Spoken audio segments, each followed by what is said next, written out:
நாமத்துக்கு ஸ்தோத்திரம் உண்டாகட்டும். இந்த மாலை ஜெபத்துக்காக நாம் ஜெபம் பண்ணுவோம். சகோதரி உமா அவர்கள் ஜெபம் பண்ணுங்க. சிஸ்டர் ஜெபம் பண்ணுங்க.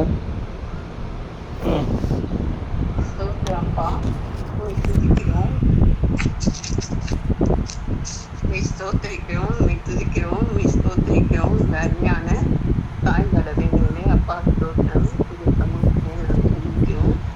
அப்பா ஸ்தோத்திரம். அப்பா துதிக்கிறோம். பூஜை செஞ்சு மத்தியான வேலையில் தியானம் பண்ணி முறையிடுவேன். அவரின் சத்தத்தை கேட்பார் என்று சொல்லி இருக்கிற வண்ணம் இந்த சாயங்கால வேலையிலும் இந்த சமூகத்திலே நாங்கள் வந்திருக்கிறோம். இந்த வேலையிலும் எங்களை மிகவும் பரிசுத்தப்படுத்தும், தகுதிப்படுத்தும். அப்பாவை ஜெயிக்கிறோம். உச்சந்தலைந்த உள்ளங்கால் வரை நெற்றில் ரத்தம் கொண்டு எங்களை கழுவி நீ சுத்திகரில் அப்பா நாங்கள் மிகவும் உண்மையுள்ளவர்களாக காணப்பட எங்களுக்கு அனுப்ப புரியும்.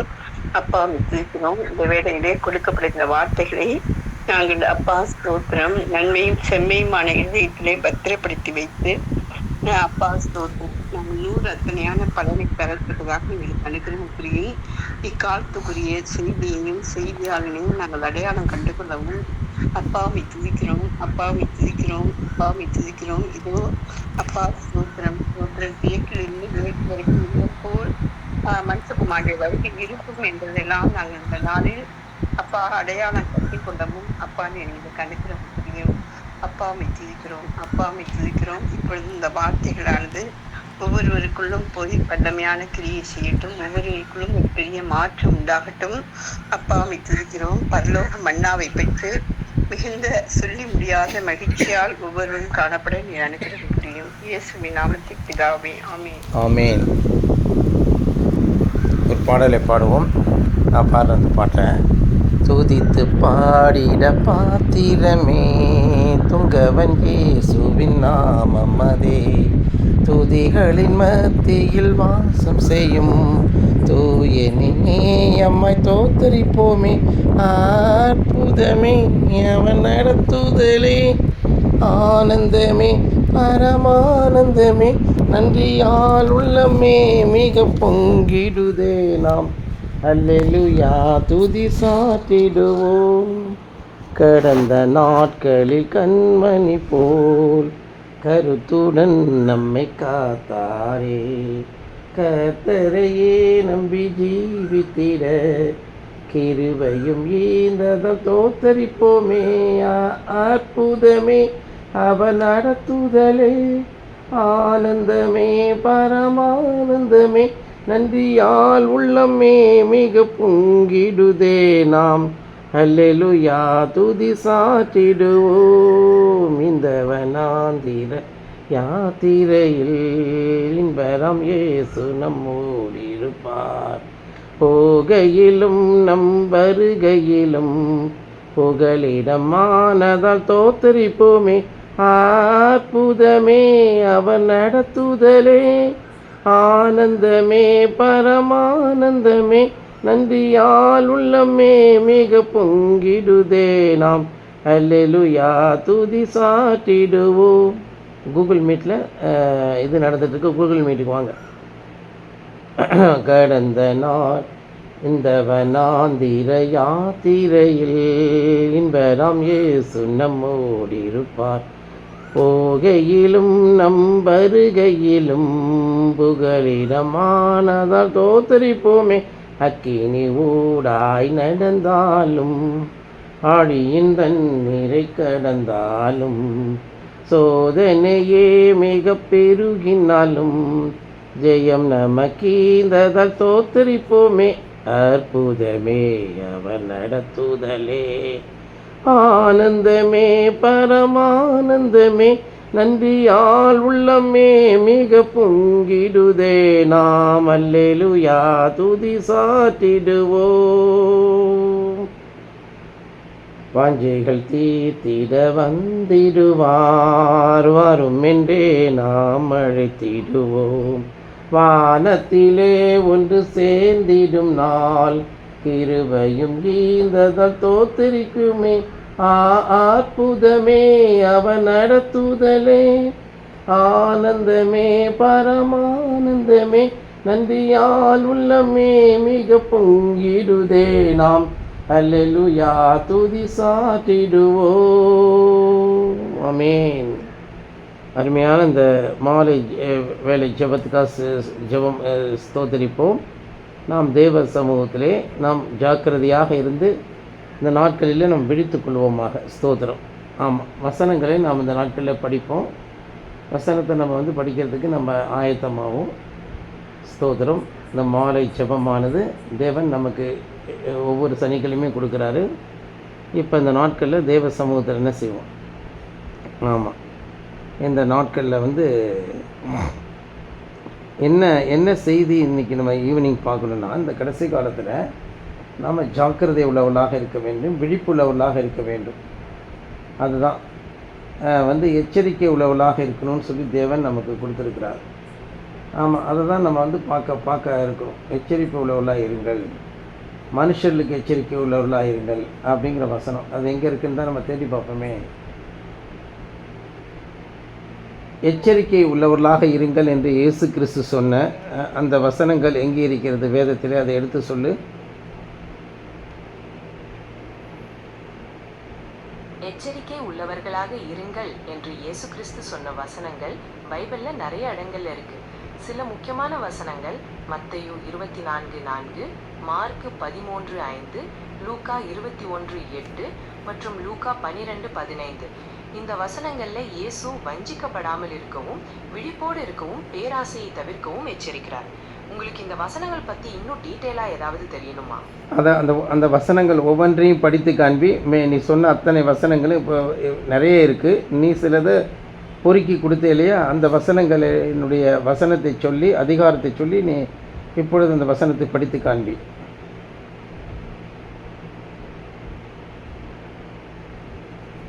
நான் குறிப்பிட்ட வசனங்களை அதிகாரத்தோட படிக்கிறேன், கவனமா கேளுங்க. மத்தேயு 24:4, இயேசு அவர்களுக்கு பிரத்யுத்தரமாக, ஒருவனும் உங்களை வஞ்சியாதபடிக்கு எச்சரிக்கையாயிருங்கள். மார்க்கு 13:5, இயேசு அவர்களுக்கு பிரத்யுத்தரமாக, ஒருவனும் உங்களை வஞ்சியாதபடிக்கு எச்சரிக்கையாயிருங்கள். லூக்கா 21:8, இயேசு அதற்கு பதிலாக, நீங்கள் ஏமாறாதபடி விழிப்பாயிருங்கள், ஏனெனில் அநேகர் நான் தான், அவர் காலம் நெருங்கிவிட்டது என்றெல்லாம் சொல்லிக்கொண்டு என் பெயராலே வருவார்கள், அவர்களை பின்பற்ற வேண்டாம் என்றார். லூக்கா 12:15, பின்பு இயேசு அவர்களிடம், எச்சரிக்கையாயிருங்கள், எல்லா விதமான பேராசைகளை குறித்தும் கவனமாயிருங்கள், ஒரு மனிதனின் வாழ்க்கை அவனிடம் இருக்கும் உடைமைகளின் நிறைவில் தங்கியிருப்பதில்லை என்றார். நான் வாசிச்ச வசனங்கள் புரிஞ்சுதா? வேற ஏதாவது வசனத்தை நான் படிக்கணுமா? சரி, போதும். கர்த்தருடைய பரிசுத்த நாமத்துக்கு ஸ்தோத்திரம் உண்டாகட்டும். நாம் வாழ்ந்து கொண்டிருக்கூடிய காலத்தில் நாம் கள்ள தீர்க்கதரிசிகளுக்கு எச்சரிக்கையாக இருக்க சொல்லி மத்தேயு 5:6-7 அவர் சொல்லிட்டார். ஏன்னா அந்த காலத்தில் வரக்கூடியவர்கள் உம் நாமத்தினாலே அதிசயங்களை செய்தோமே, அநேக அற்புதங்களை செய்தோமே, தீர்க்க தரிசனம் உரைத்தோமே என்று சொல்லுவார்கள். ஆனால் அவர்களுடைய கனிகளினாலே அறிவீர்கள்னு சொல்லப்பட்டிருக்கு. நாம் அந்த நாட்களில் நம்ம கனிகளை நம்ம ஏற்கனவே பார்த்துட்டோம். கனிகள் எங்கே இருக்குதுன்னு கேட்டிங்கன்னா, கனிகளினாலே அறிவே. நல்ல மரம் நல்ல கனி கொடுக்கும். எளிமை, துயரம், சாந்தம், இதுதான் நல்ல கனி. ஆனால் நாம் வரங்களினாலே அறிய பார்க்கிறோம். நிறைய அற்புதங்களும் அதிசயங்களும் தான் நம்ம எதிர்பார்க்குறோம். ஆனால் அதிசயங்களும் அற்புதங்களும் செய்வதற்கு தேவன் ஆசையாக தான் இருக்கிறார், கருத்துள்ளவராக தான் இருக்கிறார். எப்படின்னா, கானாவூரில் அவர் செய்தார். கானாவூரில் அவர் அற்புதம் செய்வதற்கு முன்பதாகவே பிசாசு அநேக முறை அவர் அற்புதம் செய்ய தூண்டினான். ஆமாம், கானாவூரில் இருக்கிறதுக்கு முன்னாடியே அநேக முறை அவன் அற்புதம் செய்ய தூண்டினான். அதில் ரெண்டு காரியத்தை நம்ம சொல்லலாம். ஒன்று, வனாந்திரத்திலே கல்லுகளை அப்பமாக்க சொன்னான். ரெண்டாவது அவரை தாழ குதிக்க சொன்னான். ஆமாம், இப்படி தாழ குதிக்க சொன்னான். மூன்றாவது, இயேசு கிறிஸ்து மரியாள் மூலமாக வந்தான் பிசாசு. என்ன சொன்னால், அவர்களுக்கு திராட்சை ரசம் இல்லைன்னு சொல்லி அற்புதம் செய்ய ஏவினான். இதே போல தான் இந்த நாட்களில் நாமும் அற்புதம் இன்னும் செய்யப்படவில்லையே என்று நம் ஆத்துமாக்களிலே தோய்ந்து போய் இருந்துக்கிறோம். ஆனால் இன்றைக்கி என்ன வசனங்களை பார்த்தோம்? அதிசயமானவைகளை செய்வார் அப்படின்னு சொல்லி இன்றைக்கி வசனத்தை பார்த்தோம். அதிசயமானவைகளை அவர் செய்வாருங்கிற அதுதான் அந்த வசனத்தை நம்ம பார்த்தோம். பாருங்களேன், மறுபடியும் கூட அந்த வசனத்தை நான் உங்களுக்கு டிஸ்பிளே பண்ணுறேன். இன்றைக்கி அவர் அதிசயமானவைகளை செய்வார்னு சொல்லி, அவர் அதிசயங்களுக்கு ஒன்றும் புறம்பானவர் அல்ல. அவர் அதிசயங்களை செய்ய விரும்புவார். ஏன்னா அவருடைய நாமமே அதிசயமானவர். அப்படி தான் இன்றைக்கி போட்டிருக்கு. அந்த வசனங்களை மறுபடியும் படிங்க சிவகுமார். இந்த டிஸ்பிளே ஆச்சா படிங்க. என்ன சொல்லியிருக்கு? அதிசயங்களை செய்கிற தேவன் நீரே, ஜனங்களுக்குள்ளே உம்முடைய வல்லமையை விளங்க பண்ணினீர். அடுத்த வசனம் வந்து முதலாவது தேவனுடைய ராஜ்யத்தையும் அவருடைய தேவனுடைய ராஜ்யத்தையும் அவருடைய நீதியும் தேடுங்கள், அப்பொழுது இவைகளெல்லாம் உங்களுக்கு கூட கொடுக்கப்படும். ஆமாம். இப்போ இவ்வளோ விஷயம் இருக்குது. அப்போ அதிசயங்களை அவர் செய்வதில் வந்து அவர் எதிரி கிடையாது. ஆனால் அதிசயங்களை செய்வதற்கு முன்பதாக அது தேவனுடைய ஆவியை பகுத்தறியக்கூடிய சக்தி நமக்கு வேணும். ஆவிக்குரிய வரங்களில் 9 வந்து ஆவிகளை பகுத்தறிதல்னு ஒரு வசனம் இருக்குது. அது ரொம்ப முக்கியமான வரம். அந்த வரம் நமக்கு நிறைய கொடுக்கப்பட்டிருக்கு நம்ம சபைக்கு. அதனால தான் மற்ற சபைகளை விட்டு நாம் விலகி வாழ்ந்துக்கிட்டு இருக்கோம். ஆவிகளை நாம் பகுத்தறியணும். என்னென்ன ஆவி? தேவனுடைய பரிசுத்த ஆவியிலேயே வித்தியாசங்கள் உண்டு. ஆமாம், ஒரே ஆவியானவர் பலவிதமான வித்தியாசமான ஆவிகளை அவர் கொண்டிருக்கிறார். வரங்களிலே வித்தியாசங்கள் இருப்பது போல. ஆமாம், ஆனால் ஆவியானவர் அந்தந்த நேரத்தில் ஒரே ஆவியானவர் இந்த வரங்களை நடப்பிக்கிறார். அதே போல் பிசாசும் தன் பங்குக்கு இந்த உலகத்தில் எல்லா காரியத்தையும் செய்துக்கிட்டு இருக்கான். இன்றைக்கி இஸ்ரேல் ஈரானை அடிப்பது வந்து நியாயம். ஆனால் அமெரிக்கா ஈரானை அடிப்பது வந்து நியாயம் அல்ல. அதனால் தெரிஞ்சுக்கோங்க. இஸ்ரேலின் தேவன் ஈரானை அடிக்கிறார். ஆனால் பிசாசும் சேர்ந்து அமெரிக்காவோட சேர்ந்துட்டு ஈரானை அடிக்கிறான். அதனால் உலகத்தில் என்னென்ன குழப்பங்களை விளைவிக்கிறான் ஈரான். இன்றைக்கு வந்து ட்ரம்ப் என்பவன் அந்த கிறிஸ்தனுடைய எல்லா ஆவியின் தன்மை உடையவனாக இருக்கிறான். அவன் ரொம்ப சங்கடத்தை ஏற்படுத்திக்கிட்டு இருக்கான். அவன் வந்து உண்மையான இஸ்ரேலுக்கு எல்லா விதமான நியாயமும் உண்டு ஈரானை அழிப்பதற்கு. ஈரானில் இருக்கக்கூடிய எல்லா விதமான அதாவது அங்கே இருக்கக்கூடிய அவர்களுடைய தேசத்தினுடைய தலைமையிலிருந்து அவருடைய எல்லா விதமான எக்ஸிக்யூட்டிவ்ஸையும் அவன் அடித்து நொறுக்கிறதுக்கு, கொன்று போடுவதற்கு எல்லா அதிகாரமும் இஸ்ரவேலுக்கு உண்டு. இஸ்ரவேலுக்கு வந்து அவர்கள் தேவனால் வாக்குத்தத்தம் பண்ணப்பட்டு இந்த உலகத்தில் வாழ பிறந்தவர்கள். தேவன் அவர்களை பாதுகாக்கிறார். ஆமாம், அவர்களை எதிர்க்கிற யாவரும், அவர்களை பகைக்கிற யாவும் சாக வேண்டும். ஆனால் அமெரிக்கா அப்படி கிடையாது. அமெரிக்கா என்பது ஒரு பொல்லாத கண்ட்ரி. அது துன்மார்க்கமான ஒரு கண்ட்ரி. அதில் வந்து அநியாயத்திலையும் அவர்கள் வந்து அக்கிரமத்திலையும் தான் அந்த தேசமே உருவாச்சு.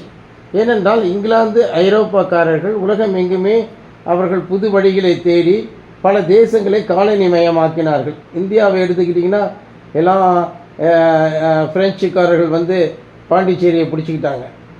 ஆமாம், இவங்க வந்து சென்னையையும் கல்கத்தாவையும் பிடிச்சிக்கிட்டாங்க. கிழக்கிந்திய கம்பெனி பிரிட்டிஷ்காரங்க. இதே போல் உலகத்தினுடைய ஐரோப்பியர்கள் பல பேர் வந்து என்ன செஞ்சுருக்காங்கன்னா கேரளா அப்புறம் கோவா போன்ற இடங்களில் வந்து விட்டார்கள், வந்து பிடிச்சிக்கிட்டாங்க. அதெல்லாம் இப்படி காலனி மயமாக்க அது ஐரோப்பியை தான் திட்டமிட்டது. இந்த ஐரோப்பா தான் இந்த கடைசி காலத்தில் இந்த உலகத்தை வஞ்சிக்கக்கூடிய ஒரு பேரரசாக உருவாகும் என்று தெரிகிறது. ஏனென்றால் வந்து ரோமாபுரியிலேருந்து தான் அங்கேருந்து வரணும் அந்த கள்ள தீர்க்கதரிசி, அதாவது அந்தி கிறிஸ்து. அப்போ அது ஐரோப்பாவில் தான் இருக்குது. ஐரோப்பாவை தான் உலகத்தையே வஞ்சிக்க போகக்கூடிய ஒரு பெரிய பேரரசாக கடைசியில் இருக்கக்கூடிய பேரரசு. 10 விரல்களிலே களிமண்ணும் இரும்பும் உள்ள ராஜ்யம். நேபுக்கத்நேச்சார் பார்த்த அந்த அந்த காலகட்டத்தில் தான் நம்ம வாழ்ந்துக்கிட்டு இருக்கோம், இறுதி கட்டத்தில்.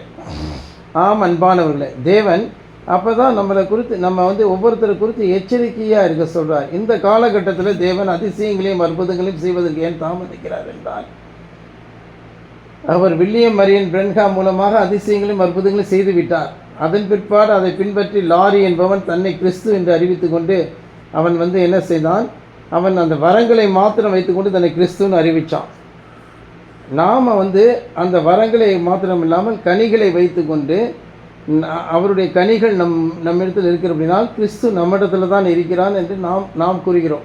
நம்மை கிறிஸ்து என்று சொல்லாமல் நமக்குள் அந்த கிறிஸ்துவானவர் அங்கே அசைவாடி கொண்டிருக்கிறார் என்று நாம் சொல்லிகிட்டு இருக்கோம். ஆமாம், நானே கிறிஸ்து என்று சொல்லக்கூடிய வஞ்சனைகள் இந்த உலகத்தில் எல்லா இடத்திலும் இருக்கும். ஆனால் நம்ம சபையில் எப்படின்னு கேட்டிங்கன்னா, இந்த மனுஷகுமாரன் நம்ம மத்தியிலே கண்ணுக்கு தெரியாதவராக உலாவிக் கொண்டிருக்கிறார் என்று நாம் சொல்லுகிறோம். எப்படி எதை வைத்து சொல்கிறோம்? எளிமை, துயரம், சாந்தம், இந்த அற்புத குணங்களினால் தான் தேவன் அடையாளம் காணப்படுகிறார். தேவன் வந்து தன்னுடைய விசேஷித்த குணத்தினால்தான் அடையாளம் காணப்படுவாரே தவிர அவர் முகத்தினாலோ கண்ணினாலோ மூக்கினாலோ வாயினாலோ கிடையாது. ஏனென்றால் நமக்கு இருப்பது போல ஒரு ஒரு சாயல் அவருக்கு இருக்கிறது என்று நாம் நினைக்கக்கூடாது.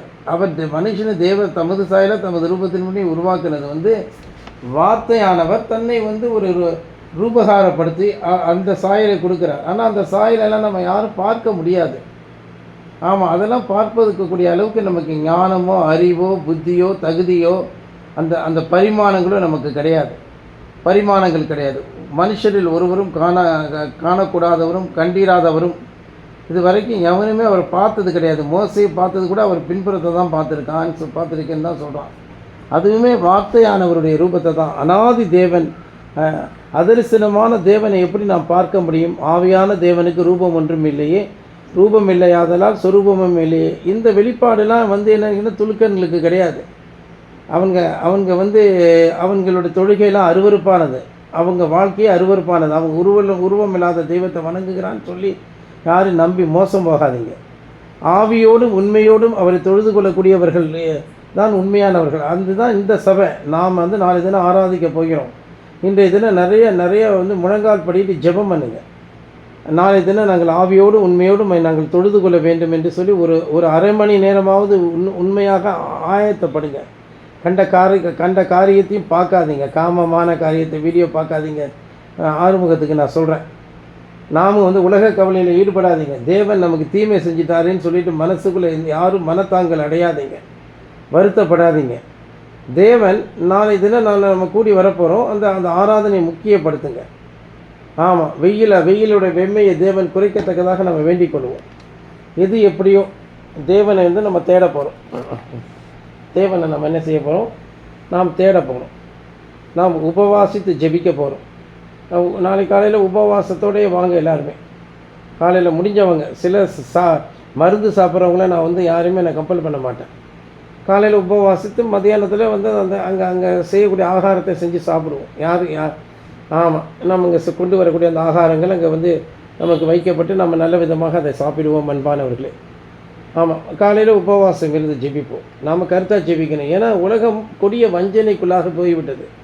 அமெரிக்க தேசம் இது மாத்திரமல்ல, அவன் பயங்கரமான ஏஐயை உருவாக்கி உலகத்தில் இருக்கக்கூடிய எல்லா விதமான நிதி நிறுவனங்களை, அதாவது நம்முடைய இந்தியாவில் இருக்கக்கூடிய ஃபினான்ஷியல் அந்த ஆர்பிஐ எல்லாவற்றிலும் அவன் கிளாட் ஏஐ என்று சொல்லக்கூடிய ஏஐயை உருவாக்கி அதுக்குள்ளே அவன் சைபர் செக்யூரிட்டி பண்ண பார்க்குறான். அவன் ரொம்ப பொறாமை கொண்டிருக்கான். இப்போ கூட இந்தியாவை நரக குழி என்று வர்ணித்திருக்கிறான். அது எல்லாரும் கேட்கும்படிக்கு அதை வந்து இந்தியா கண்டனம் தெரிவிச்சிருக்கு. அமெரிக்காவினுடைய இதை கூப்பிட்டு ரொம்ப கண்டனம் தெரிவிச்சிருக்கு.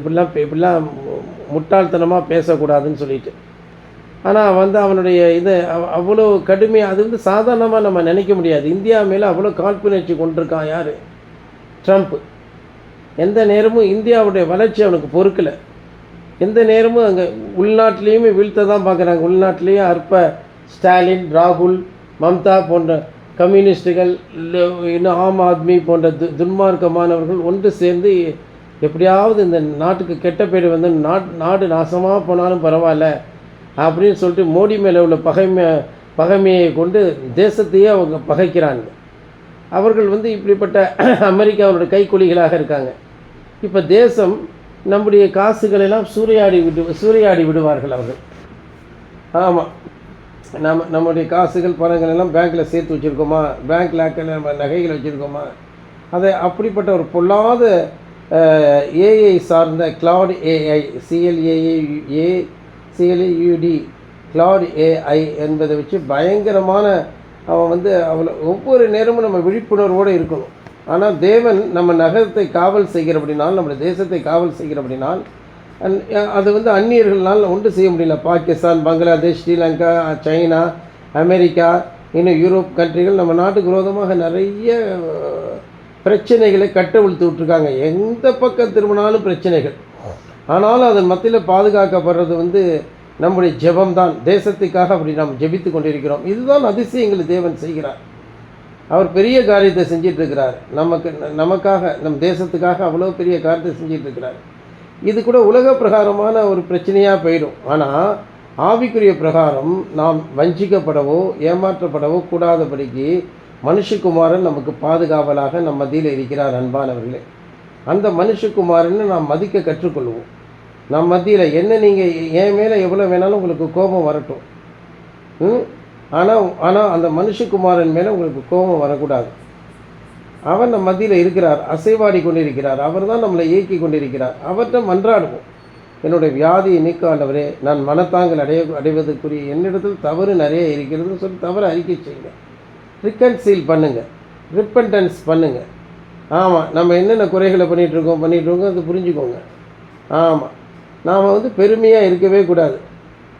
நல்லா தெரிஞ்சுக்கணும். காலையில் நான் ஒரு விஷயத்த சொன்னேன், இந்த ஏஐ வச்சு பிள்ளைவெல்லாம் செய்யலாம் அப்படின்ட்டு. உடனே மணியரசு என்ன செஞ்சான், அவன் பாட்டுக்கு இதோ காலையும் அப்படி பண்ணலாம். அப்போ அந்த மாதிரி பேசுகிறதுக்கு மணியரசனுக்கு அந்த தனிமையில் வந்து என்கிட்ட பேசணும்.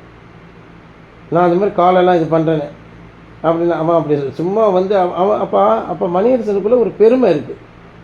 அந்த பெருமையை தான் காமிச்சிருக்கான். அந்த பெருமை இருக்கிற வரைக்கும் யாரும் உருப்பிட முடியாது. நல்லா தெரிஞ்சுக்கோங்க. நம்ம சபையில் இருக்கக்கூடிய ஒவ்வொருத்தரும் நுட்பமாக ஒவ்வொருத்தருடைய குற்றைகள் இது நான் என்ன சொல்லிகிட்டு இருக்கேன், நீங்களாம் நல்லபடியாக வரணும், நிறைய விஷயங்களை கற்றுக்கோங்கப்பா, ஏஐ வச்சு கற்றுக்கோங்க, நீங்கள் வாழ்க்கையில் முன்னேறுங்க, கொஞ்சமாச்சும் இது பண்ணின்னு சொல்லி. இப்போ பாருங்கள், ஒன்றும் இல்லை, ஏஐ மூலமாக வச்சு இதை வந்து பாட்டை வந்து அப்லோட் பண்ணியிருக்கேன். அதை வந்து நீங்கள் இப்போ பாருங்கள், ஏன்னா அப்லோட் பண்ணி 5 நிமிஷத்தில் 105 வியூஸ் போயிடுச்சு. அது ஆமாம், ஒரு பாடலை அப்லோட் பண்ணி இப்போ தான் விட்ருக்கேன் வெளியில். அதை தான் பாருங்கள். இப்போ தேவன் வந்து அது இன்னும் நிறைய வியூஸ் போச்சுன்னா அதுக்கு வந்து மானிட்டைஸ் கூட ஆகிறதுக்கு சான்ஸ் இருக்குது. தேவன் நமக்கு எந்த விதத்துலையுமே தேவன் நமக்கு வழி நடத்த வல்லவராக இருக்கிறார். ஆமாம், இன்னும் நாம் அதை மானிட்டைஸ் பண்ணுவதுக்காக இன்னும் நான் அனுமதிக்கலை. சும்மா விட்ருக்கேன். நிறைய வியூஸ், எத்தனை வியூஸ் போடுதுன்ட்டு அதை எல்லாருமே லைக் பண்ணியிருக்காங்க. கிட்டத்தட்ட ஒரு 10-15 பேர் லைக் பண்ணியிருக்காங்க. ஆமாம், ஆச்சரியமாக இருக்குது எனக்கு. அப்போ தேவன் நம்மளை வந்து எப்படி வழி நடத்துவார், நமக்கு தேவைகளெல்லாம் அவர் சந்திச்சிருவார். நாம் பயப்படவே வேணாம்.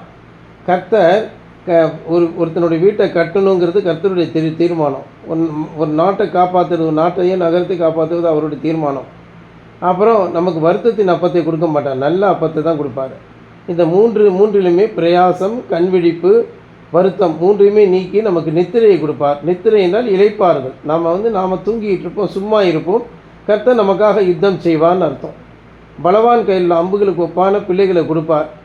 நாம் நாணம் அடையாமல் ஒளிமுக வாசலிலே பேசுவோம். ஒளிமுக வாசல்னா என்ன? சத்துருக்களோடே பேசுவோம். சத்துருக்கள் என்ன? மரணம், பிசாசு, வியாதி, பலகீனம், தலைகுனிவு, நிந்தனை, அவமானம், இதெல்லாம் தேவன் வந்து அந்த சத்துருக்களோட நாணம் அடையாமல் நம்மையே தேவன் பலவான் கையில் அம்புகளாக வைக்கிறார். சங்கீதம் 127. இவ்வளவு ஆழமாக இந்த சபையில் போதிப்பது போல, நிதானமாக போதிப்பது போல வேறு யாரும் எந்த சபையிலும் கிடையாது. ஏனென்றால் மனுஷகுமாரன் இங்கே இருக்கிறார். அவன் நம்மோடு, அந்த கண்மலையானவர் நம்மோடு வந்திருக்கிறார். உலகத்தின் கடைசி மனிதன் நம்மோடு தான் அவர் இருக்கிறார். ஆகவே இந்த நாட்களில் நாம் என்ன செய்ய வேண்டும் அன்பானவர்களே? நாம் கொஞ்சமும் கூட தயங்கக்கூடாது, பயப்படக்கூடாது, இந்த செய்தியின்படியாக நாம் ஒழுக வேண்டும். நம்மகிட்ட என்னென்ன குறைகள் இருக்குது? ஜெபம், உபவாசம், பரிசுத்தம், நீதியை செலுத்துதல், காணிக்கை செலுத்துதல், இன்னும் என்னென்ன குறைகள் இருக்கிறது? சகோதர அன்பு இருக்கா? உண்மையிலே நமக்கு இன்னும் வந்து மாம்சீகமான எண்ணங்களுக்கு தான் அதிக முக்கியத்துவம் கொடுக்குறோமா?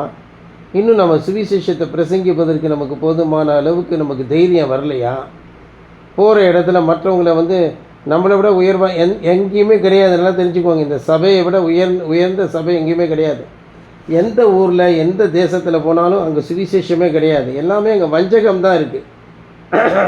அவர்களும் இயேசுவை பற்றி தான் பேசுகிறார்கள். கிறிஸ்து இங்கே இருக்கிறார், அங்கே இருக்கிறார் என்று சொல்லி இயேசு அழைக்கிறார், இயேசு வருகிறார், இயேசு விடுவிக்கிறார்னு சொல்லி அவர்கள் ஜனங்களை வஞ்சிக்கிறார்கள். சுவிசேஷத்தை அறிவிக்கவில்லை.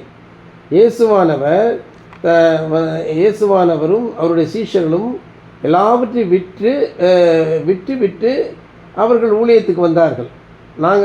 ஆனால் இப்போ இருக்கக்கூடியவர்கள் இயேசுவை வைத்து பிழைக்கிறார்கள். ஆசீர்வாதம், பால்முருகேசன், மோகன் லாசரஸ் எல்லா பயல்களும் என்ன செய்கிறாங்க? அதை வச்சு பிழைக்கிறாங்க. இவங்க எப்படி வந்து ஊழியம் செய்கிறான்னு சொல்ல முடியும்? வஞ்சிக்கிறாங்க, அநியாயம் பண்ணுறாங்க. ஆகவே அன்புக்குரியவர்களே, நாம் அப்படி கிடையாது. நாம் ஆத்துமாக்களை ரட்சிப்பதற்காக சுவிசேஷத்தை உடையவர்களாக இருக்கும். அதனாலே நீங்கள் உங்களுக்குள்ள ஒரு வைராக்கியம் வரட்டும், ஒரு பொருத்தனையை பண்ணுங்கள். ஆண்டவரே, நாங்கள் எங்களுடைய வாய்களை திறந்து உங்களுடைய சுவிசேஷத்தை அறிவிப்போம்.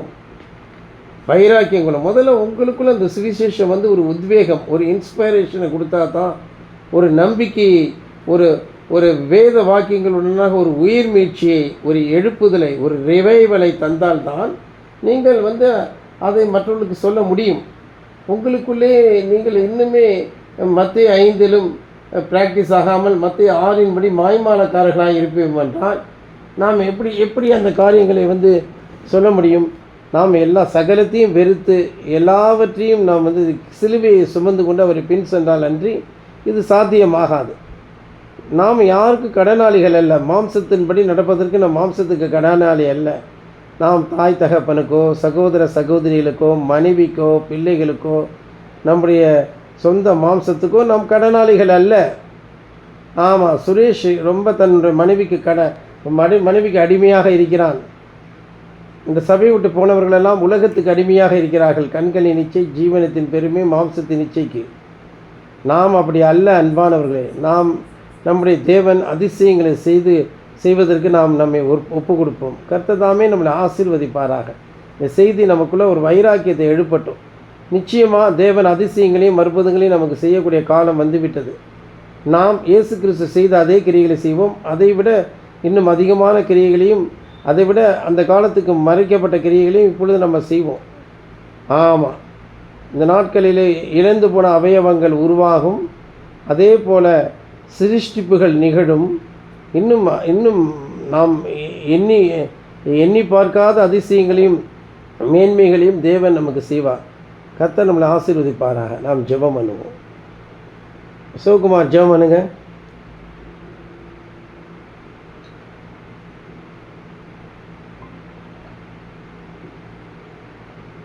சத்தமாக ஜெபிங்க.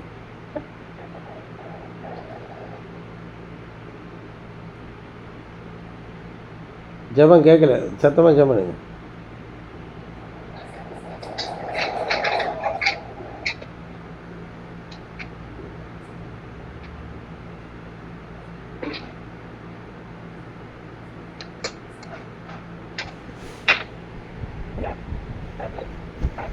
ஜெபம் பண்ணுறீங்களா? யார் ஜெபிக்கணும்? சிவகுமார் உங்களை தாங்க ஜெபிக்க சொன்னேன். செய்தி தெளிவாக காதில் விழுந்துச்சா? ஜெபம் பண்ணுங்க. ஹலோ தேவனே, இந்த நல்ல வேலைக்காக ஸ்தோத்திரம். இந்த மாலை பொழுது ஆசீர்வதியும், உங்கள் மேல் இரக்கமாயிரும், சமாதானத்துடன் இருக்க உதவி செய்யும். ஒவ்வொரு வேலையும் ஜெபிக்கும் பொழுதும் உங்களுடைய வல்லமை எங்களுக்கு இறங்கி ஜெபிக்கிறேன். ரட்சிப்பின் உறுதியை எங்களுக்கு வெளிப்படுத்தும். உங்கள் இருதயம் உங்களுடைய பலத்தால் ஆண்டவரே ஸ்திரப்படுவதாக. மாம்சத்தினால் அல்ல, போஜன பத்திரத்தினால் அல்ல, இருதயம் கிருபினால் ஸ்திரப்படுவது நல்லது என்று சொல்லியிருக்கிறது. அதனால் கிருபினால் எங்களுடைய இதயம் ஸ்திரப்படும்படி ஜெபிக்கிறேன். நல்ல வெளிப்பாட்டை கொடுத்தரலும். நித்தமும் நடத்துகிற தேவன் இன்னும் வருங்காலம் நடத்தும்படிக்கு ஜெபிக்கிறேன். நாளை ஞாயிற்றுக்கிழமை ஆராதனை ஆசீர்வதியும். ஆண்டவரே ஸ்தோத்திரம். நல்ல செய்திகள், பாடல்கள் எல்லாம் வெளிப்பாட்டுடன் வரும்படி ஜெபிக்கிறேன். வெயிலினுடைய இதெல்லாம் குறைந்து ஆண்டவரே ஸ்தோத்திரம். கிளைமேட்டை மாற்றக்கூடிய வல்லமை உம்மிடத்தில் இருக்கிறது. ஆண்டவரே ஸ்தோத்திரம். இரவிலே நிலவாகிலும் பகலிலே சூரியனாகிலும் உங்களை சேதப்படுத்தாது என்ற வாக்குத்தத்தம் கொடுத்துருக்கேன். அந்த வாக்குத்தத்தின்படி எங்களை வழி நடத்தும். ஆண்டவரே ஸ்தோத்திரம். இப்படி மோசையோடு இருந்ததை போல் நான் உன்னோட கூட இருப்பேன் என்று சொல்லி வாக்குத்தத்தம் கொடுத்துருக்கிறேன். அதேபடி எங்களோட இருந்து ஆண்டவரே ஸ்தோத்திரம். உங்களுடைய அந்த தேவ அக்னி ஸ்தம்பம் இங்கே கூட இருந்து ஆண்டவரே எங்களை ஆசீர்வதிக்கும்படி ஜெபிக்கிறேன். எங்களை ரட்சிப்பை உறுதிப்படுத்தும்படி ஜெபிக்கிறேன். இதை பாதுகாத்துக்கொள்ளும். எல்லா பொருள்களும் நாங்கள் வைத்திருக்கிற எல்லா உடைமைகளும் எல்லாவற்றும் காவல் வைத்திரலும். காவல் வைப்பீர் ஆண்டவரே ஸ்தோத்திரம். நீர் எங்கள் மேல் காவல் வைப்பீர் ஆண்டவரே ஸ்தோத்திரம். எங்களை காத்து கொள்ளுவீர். நல்ல மேய்ப்பன் தன் நாடுகளுக்கு தன் ஜீவனையே கொடுக்கிறான் என்று சொல்லியிருக்கப்படி ஆண்டவரே ஸ்தோத்திரம். எங்கள் மேல் இரக்கமாயிரும் தேவனே ஸ்தோத்திரம். மோசையோடு இருந்தது போல எங்களோட இருந்து ஆண்டவரே ஸ்தோத்திரம். எங்களுடைய ரட்சிப்பை உறுதிப்படுத்தும். எங்களுடைய வியாதியெல்லாம் குணப்படுத்தும். ஆண்டவரே மறுரூபப்படுத்துகிற வல்லமையினால் ஆண்டவரே இனி வரும் காலங்களினுடைய உபதேசங்களை புரிந்து கொள்ள உதவி செய்யும். ஆண்டவரே ஸ்தோத்திரம். இனி வருகிறதா இருக்கிறது உங்களுடைய ராஜ்யம். அதாவது ஆண்டவரே இந்த பூமியினுடைய பூமி மறுரூபமாக வேண்டும். பூமிக்குரிய கூடாரம் அழிந்து போகும் தான் சொல்லியிருக்கிறது. அதை இப்போ நிறைவேற்றிக் கொண்டிருக்கிறது. இப்படி பூமி கூட அழிந்து ஆழ்ந்தாலும் உம்முடையவர்களை ஆண்டவரே மீட்டுக் கொள்வீர். ஆண்டவரே சோத்திரம், ஆண்டவரே சோத்திரம். நல்ல மீட்பர் ஆண்டவரே நீர். ஆண்டவரே சோத்திரம். உம்முடைய இரக்கத்தினால் எங்களை மீட்டுக் கொள்வீர். ஆண்டவரே சோத்திரம், ஆண்டவரே சோத்திரம். இயேசு ரத்தத்தினால் எங்களை கழுவும், பாவங்களை கழுவி சுத்திகரியும். ஆண்டவரே சோத்திரம், ஆண்டவரே சோத்திரம். தொடர்ந்து ஆண்டவரே ஒவ்வொருத்தரும் ஜெபிக்கிற ஜெபங்கள் விண்ணப்பங்களை கேட்டவர்களும் தொடர்ந்து வழி நடத்தும். இவெல்லாம் இயேசு கிறிஸ்து நாமத்தில் ஜெபிக்கிறேன் பிதாவே, ஆமென். ஆமேன். நல்ல தெய்வமே ஆமேன். நல்ல தெய்வமே, வானம் பூமி படைத்தவரே, இந்த செய்தியின்படியே எங்களை நீர் ஆசீர்வதியும். இந்த கடைசி காலத்தில் நாங்கள் ஜாக்கிரதையாக இருக்க, எச்சரிக்கையாக இருக்க, உலகளாவிய அளவிலே நாங்கள் உலகத்தின் மீது நம்பிக்கை வைக்காதிருக்க, தேவன் மீது நம்பிக்கை வைக்க உதவி செய்யும். யுத்தம் ஆண்டவரே ஈரானுக்கும் அமெரிக்காவுக்கும் மாத்திரமல்ல, உலகளாவிய அளவிலே பிசாசானவன் யுத்தத்தை அறிவித்திருக்கிறான். அந்த யுத்தத்தை நாங்கள் முறியடிக்க வேண்டுமென்றால் கர்த்தருடைய கிருபை வேண்டும் ஆண்டவரே. உலகம் அழுது புலம்பும், நாங்களோ மகிழ்ச்சியாக இருப்போம் ஆண்டவரே. நாங்களோ கர்த்தாவே கிறிஸ்துவுக்குள் நாங்கள் கொடியேற்றுவோம். இதுதான் நடக்கப் போகிறது ஐயா, ஸ்தோத்திரம். இந்த சிறு சபையை பயப்படாதே சிறுமந்தையே என்று சொல்லி நீர் எங்களை அழைத்து எங்களை அரவணைத்து கொள்ளப் போகிறீரையா, உமக்கு ஸ்தோத்திரம். இப்படியாக எல்லாருக்குள்ளேயும் ஒரு சமாதானம், ஒரு சந்தோஷம், ஒரு மகிழ்ச்சி, ஒரு கிருபை, ஒரு தயவு, ஒரு இரக்கம், இவைகளை நீர் எப்படியாவது நீர் கட்டளையிட்டு நீர் எங்களை வழிநடத்தினால் நலமாக இருக்கும் என்று நாங்கள் சொல்லுகிறோம் ஆண்டவரே. கர்த்தர் அற்புதத்தை செய்வீராக. தேவரீருடைய நாமத்தை மாத்திரம் எப்படியாவது மகிமைப்படுத்தி கொள்ளும். தேவரீருடைய அனுகிரகம் எங்களுக்கு எப்படியாவது உண்டாகட்டும். தேவனுடைய மிகுந்த இரக்கமும் மகா இரக்கமும் கிருபையும் தயவும் எங்களுக்கு எப்படியாவது கிட்ட நீர் உதவி செய்வீராக. இந்த செய்தியிலே எல்லாருக்குள்ளே ஒரு சுத்திகரிப்பும் ஒரு மன தெளிவும் உண்டாகட்டும். நாங்கள் இன்னும் வேதத்தை குறித்து அறியாமை உள்ளவர்களாக இராமல் தெளிந்த புத்தி உள்ளவர்களாக இருக்க உதவி செய்யும். அதிகாலையிலும் மற்ற எல்லா நேரங்களிலும் அதாவது அதிகாலையிலும் ஆண்டவரே உபவாச ஜெபங்களிலும் இந்த ஈவினிங் ப்ரேயரிலும் நாளைய தினத்திலும் கூட வேதத்தை எவ்வளவோ தெளிவாக சொல்லுகிறீர் ஐயா. அதை பெற்றுக்கொள்ளக்கூடிய அளவிற்கு நாங்கள் மந்த இருதயம் உள்ளவர்கள் அல்ல, தெளிந்த புத்தியையும் தெளிந்த சிந்தையும் தந்து இது இப்படி இருக்கிறதா என்று ஆராய்ந்து பார்க்க உதவி செய்யும். பிசாசானவனை கடிந்து கொள்கிறோம். சாத்தானை காலங்களே நசுக்கி போடுகிறார். இந்த செய்தியின் மூலம் நாங்கள் உயிர் மீட்சி அடைந்து ஆண்டவரே உலகம் எங்கும் சென்று சுவிசேஷத்தை அறிவிப்போமாக. எங்களுடைய அறியாமை, தெரியாமை, புரியாமை, எங்களுடைய பலம், பலவீனம் எல்லாவற்றையும் எடுத்து போட்டு உம்முடைய பராக்கிரம் எங்களுடைய பராக்கிரமத்தினால் அல்ல, எங்களுடைய பலத்தினால் அல்ல, நம்முடைய ஆவியினாலே ஆகும் என்று சொல்லி உங்களுக்கு ஆவிக்கு இடம் கொடுத்து எல்லாரும் ஆவியின் ஒருமையை காத்துக்கொண்டு வழி நடப்போமாக. என மகிமை துதி எடுத்துக்கொள்ளும். ஜெபத்தை ஏற்றுக்கொண்டு அப்படினால் ஸ்தோத்திரம். நான் இதன் ஆராதனைக்கு எங்களை ஆயத்தமாக்கி கொண்டு வந்து சேர்ப்பீராக. இயேசுவின் நாமத்தில் ஜெபிக்கிறோம் பிதாவே, ஆமேன், ஆமேன், ஆமேன், ஆமேன். பிரைஸ் அல்லாஹ், பிரைஸ் அல்லாஹ், பிரைஸ் அல்லாஹ். கர்த்தர் தாமே நம்மை ஆசீர்வதிப்பாராக. ஆமேன், ஆமேன்.